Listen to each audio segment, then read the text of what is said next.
नमस्कार। कुमार आज के साथ आप सबका हार्दिक स्वागत करता हूं। अभी जो वीडियो आपके समक्ष मैं लेके आया हूं वो आज कुछ इस कदर है क्योंकि आज कुछ बहुत सारे न्यूज़पेपर में एक खबर चली थी कि जहां फ्लाई मंडाल की जो नहरें हैं उन नहरों से पानी की सप्लाई नहीं होने की खबर थी। तो हमने भी जो सोचा कि क्योंकि आज हमने जिस निर्णय लिया कि जितने भी फ्लाई मंडाल की नहरें हैं, जो नहरें किसानों के खेतों तक पानी पहुंचाने का कार्य करती हैं, तो आज हमने एनालाइज करने के लिए ग्राउंड रिपोर्ट करने की कोशिश की और वो खबर आप तक निकाल के लाना और दिखाने का एक डिसीजन लिया कि आज हम और कोई खबर नहीं करेंगे सिवाय किसानों से जुड़ी हुई। क्योंकि जहां मैं आपको बताता चलूं कि जहां फ्लाई मंडाल में लगभग 45 छोटी और बड़ी नहरें हैं जो किसानों के खेतों तक पानी पहुंचाने का कार्य करती हैं।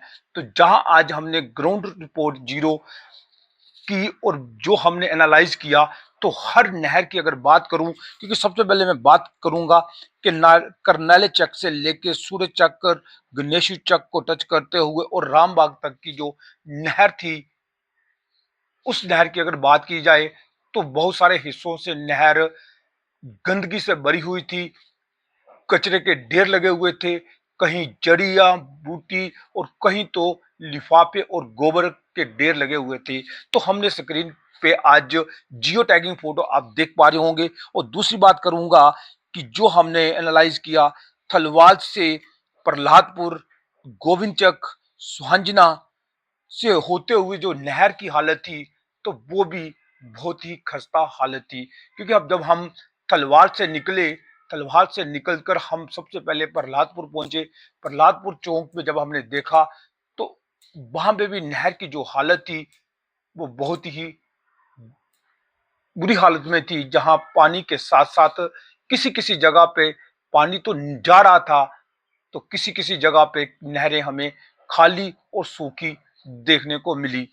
और साथ के साथ उसके बाद जब हम थलवाल से होते हुए गोविंदचक पहुंचे, तो गोविंदचक की जो नहरों की हालत थी वो तो हालत ही बहुत ही दयनीय थी, निर्दयनीय थी। क्योंकि जहां नहरों की हालत इतनी खस्ता थी, कहीं कहीं तो लोगों ने उस नहरों को काट कर अपने खेतों में ज्वाइन कर लिया है और कहीं कहीं कचरे से भरे हुए नहरें दिखी।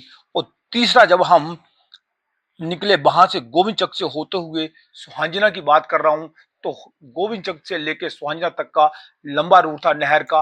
तो वहां पे भी हमें वही देखने को मिला, क्योंकि जहां नहरों के बीच कचरा, कूड़े के लिफाफे और घरों के गंदगी दिखी। और साथ के साथ इतनी बड़ी बड़ी, मैं कह सकता हूं, जो जंगली जड़ी, जंगली घास फूस उन नहरों में देखने को मिली। क्योंकि बात हम ये कर रहे हैं कि क्योंकि अभी कुछ ही दिनों में किसानों ने अभी अपने खेतों में बुआई करनी है। तो बुआई करने के लिए अगर हमारे किसान नहरों पे डिपेंड हों और नहरों का पानी से वो खेती सिंचाई करना चाहें, तो क्या पर्याप्त मात्रा में उन किसानों तक वो पानी पहुंच पाएगा? क्योंकि खबर करने का मकसद यही है आज कि अगर किसान टोटली नहरों के पानी पे निर्भर हो जाएं तो क्या वो खेती कर पाएंगे? और उसके बाद जब हम पहुंचे वहां से नोत्रे जग से निकलते हुए हम कालिया तक पहुंचे, तो कालिया में भी हमने वही हालत देखी। हर नहर की, हर जगह की, अल्फलाई मंडाल में हमने एक ही तस्वीर देखी कि जो बहुत ही, मैं कह सकता हूं, इतनी खस्ता हालत में नहरें, इतनी गंदगी से भरी हुई नहरें वो हमने आज तक कहीं नहीं देखी। और जब हम बनोत्रे चक से थोड़ा आगे निकले, हरिपुर रूट पे जब हमने चेक किया, तो हरिपुर में भी वही हालत देखने को मिली। कहीं कहीं तो लोगों ने नहरों के बदले नालों का काम लेना स्टार्ट कर लिया और उन नालों के बीच में घरों का पानी और कचरे के ढेर और घरों से फेंका हुआ कूड़ा उसमें देखने को मिला। जब हम थोड़ा सा और आगे निकले तो हमें एक नहर मिली जो गंगा जिसे कहा जाता है करवाल। जब हम पहुंचे हरिपुर से करवाल तक पहुंचे, तो वहां आप तस्वीरों में देख पा रहे होंगे क्योंकि एक जो नहर थी, डंगा, जो नहर आज भी सूखी पड़ी हुई है। एक तो उस नहर के बीच इतना गंद पड़ा हुआ है, कचरा पड़ा हुआ है, सूखी पड़ी हुई है, पत्थर पड़े हुए हैं। तो आखिरकार प्रशासन चैन की नींद सो रहा है। तो उस चैन की नींद से प्रशासन कब जागेगा? जब हम उससे थोड़ा और जागे आगे पहुंचे तो हमें एक बहुत ही रोमांस भरा जो वाक्य देखने को मिला।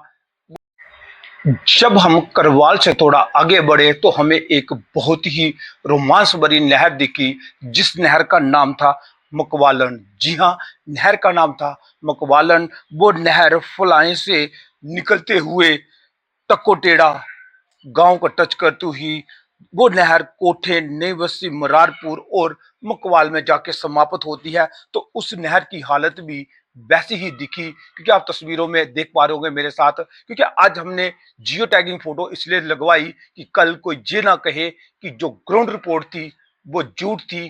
क्योंकि जियो टैगिंग में का एक फोटो दिखाने का महत्व यही है कि ग्राउंड रिपोर्ट जो आप तक पहुंच सके। क्योंकि आज हमने कोशिश की कि वो फ्लाई मंडाल की जो नहरों की सिंचाई का पानी आखिरकार प्रशासन चैन की नींद जो सो रहा है, तो वो कब चैन की नींद उठेगा? क्योंकि अगर हमारे किसान इसी नहर के पानी पे डिपेंड हो तो क्या वो खेती कर पाएंगे? और साथ के साथ एक चीज और मैं बताना चाहूंगा, क्योंकि ऑलरेडी गवर्नमेंट ने एक फंड रिलीज किया है जिसकी कॉस्ट 165 करोड़ रुपए का जो पैसा है गवर्नमेंट ने सेक्शन किया है। जो पिछले 2025-26 के पेंडिंग वर्क थे वो, और 26 और 27 का फर्स्ट इंस्टॉलमेंट ऑलरेडी गवर्नमेंट ने दी हुई है। तो क्या वो पैसा हमारे फलाई मंडाल में काम नहीं करेगा? अगर करेगा तो वो कैसे करेगा? इन नहरों की जो कचरा है आखिरकार कब निकलेगा? कब हमारे किसानों को वो पानी मिलेगा? जो अगर नहरों का पानी अच्छे ढंग से हमें मिले तो क्या हमें अपने पंप सेट लगाने पड़ेंगे या नहीं लगाने पड़ेंगे? तो अगर हमें सिंचाई का पानी पूरी पर्याप्त मात्रा में मिलता है तो क्या हम लोग इसी तरह से आगे काम करेंगे?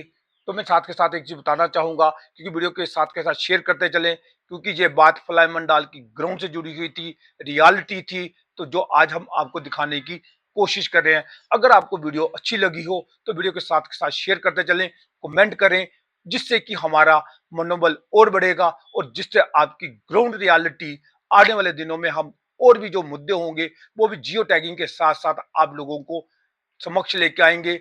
और डिपार्टमेंट को हम बताएंगे कि ग्राउंड जीरो रिपोर्ट क्या है, क्योंकि आपके जो फाइलों में कार्य किए गए हैं तो वो फाइलों में ही पड़े हुए हैं।